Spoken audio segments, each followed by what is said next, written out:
The Fisher & Paykel flush gas on steel cooktop can be installed two different ways.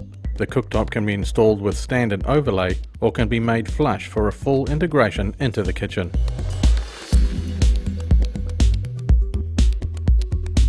Standard overlay installation requires a cutout of 34 3/8 inches by 19 7/16 of an inch with a maximum corner radius of 3/8 of an inch. When the cutout is ready, place the cooktop into the cutout and fit the clamps underneath. For flush installation, prepare the cutout the same as for standard installation. Once the cutout has been completed, the recess needs to be routed.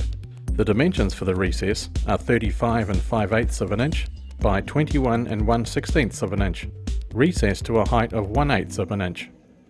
The corners need to be routed to a radius of 3/16 of an inch.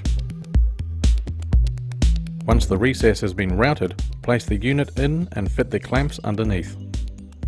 Lastly, apply 300° Fahrenheit rated silicone around the edge, ensuring the silicone does not leak underneath, and wipe all excess silicone clean.